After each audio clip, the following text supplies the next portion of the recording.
My name is Dave Nash, but I go by 22plinkster on social media. I've been doing social media for probably about 10 years now. I do a variety of different things. I do gun reviews, trick shots, and a little bit of redneck science. I've been shooting since I was 5 years old. My dad's retired military, and I kind of joke that I was born with a firearm in my hand. Of course, that's not true, but my dad had me shooting at a very early age, around 5 years old. I still remember the first shot I ever took with a rifle, and it was my dad and I went out hunting, and we found a golf ball in the woods, and he set the golf ball up at probably about, I would probably say about 20 yards. In the first shot, I hit the golf ball. My very first shot I ever fired a gun in my life, hit the golf ball went flying, and I knew I was hooked. But in my early 20s, I started picking up a handgun, and I found out real quick, it's not as easy as it is shooting a rifle, a little bit more difficult. And so with a lot of practice, you know, it just all came around. You know, I probably fire 60 to 80,000 rounds of ammunition a year. I put in the practice, I put in the time. That has a lot to do with it. And on the days that I do trick shots, I stay off the caffeine. I started doing YouTube 10 years ago, and not in a million years did I ever think that it is what it is now. A lot of time, a lot of patience, nothing in my life has been given to me. I've had to earn everything that I have. A lot of people just watching the videos are like, oh, you're lucky, you know, you get to do this. And I'm like, no, you don't see the hundreds of hours a month that I put into this stuff, the editing and the practice. Many years ago, there was a show on TV called Top Shot. Okay, it was the #1 shooting show on TV, and I was addicted. This was before YouTube. I think season 2, a guy named Dustin Ellerman won season 2. And for one of the finale shots, he hit a golf ball with a .22 rifle at 100 yards. And the next day, I talked to my friend who was stationed in the Navy, and we were talking about that shot. And I said, man, did you watch Top Shot last night? He was like, yeah. He said, that was the biggest luck shot I've ever seen in my life. And I was like, no. I said, if you have the right equipment and the right ammo and you're a good shooter, you can pull that shot off. And he was like, well, you can't do it. And I was like, you grew up shooting with me. You know I can pull that shot off. And he was like, no. He said, I don't believe it unless I see it. And I'm like, I'll tell you what, when I get home from work, I said, I'll set up my camera, which I didn't have a camera. You know, I didn't do YouTube. I had the original Droid, if you remember the original Droid. So I set that up, and I told him, I was like, you know, I won't do it with a rifle. I'll do it with a pistol. It's 10 times harder with a pistol. So I set a golf ball up, backed up at 100 yards, and the second shot, the golf ball went flying. I went up to the golf ball and showed the whole, you know, the golf ball to the camera. And I wanted to send it to him. Well, you can't send that big of a file, a 4-minute video via text, you know? And so I was like, I've got to find some way to send this to him. So I was like, you know what, I'll throw it up on YouTube. Never uploaded a video before in my life on YouTube. And so I had to have a username to upload a video. So I was like, all right, I'm shooting a 22 and I am plinking around. So, all right, I'm gonna be 22plinker. Well, I typed that in, it was taken. I'm like, well, how about 22plinkster? Well, it wasn't taken, so I uploaded my video.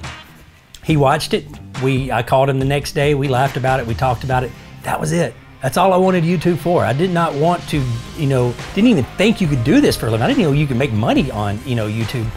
And I guess about a month later, I got an email from YouTube Services and said, someone commented on your 100-yard golf ball shot with a pistol. I'm like, what?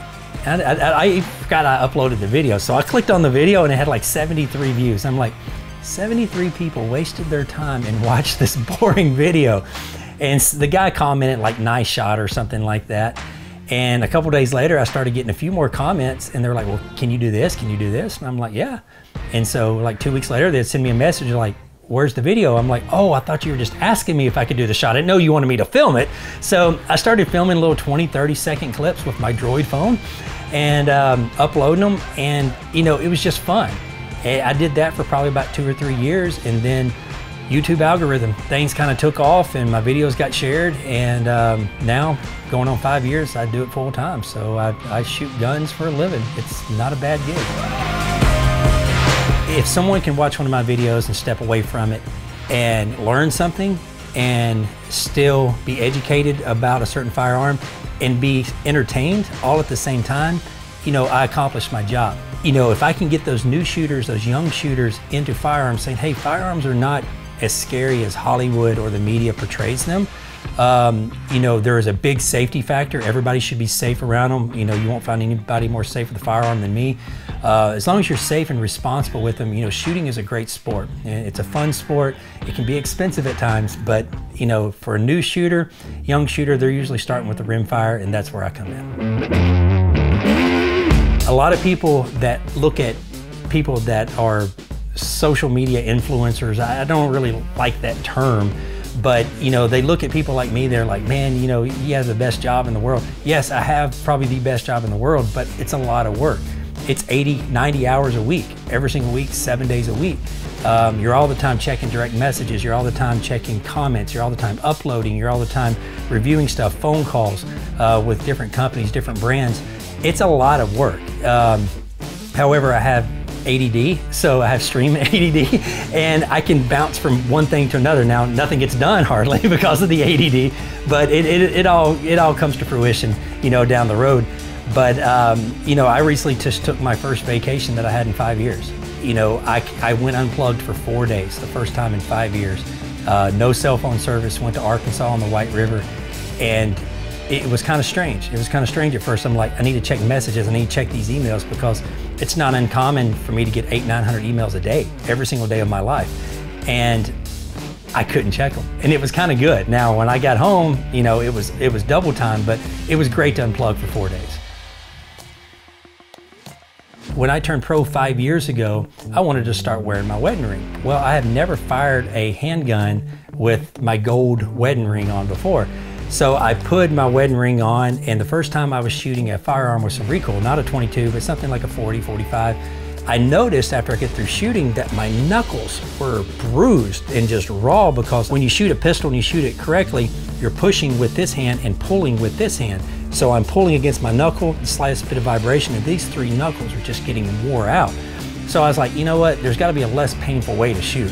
So I looked for silicone rings and found a lot of rings that were $7, $8, $9, but they just looked cheap, you know, just be honest with you. And I didn't want stuff that caused my hands to be sweaty. I wanted to be able to breathe, and that's where the Groove came in. I looked at Groove, and they were about twice as expensive as all the other rings out there, but I looked at the ratings, and they had unbelievable ratings, and plus they have a lifetime warranty. And I was like, you know what, I'm gonna give them a try. So I ordered my first Groove ring, and it's still perfectly fine 4 years later. There's nothing wrong with it, and if it does tear or break, I get it replaced for free.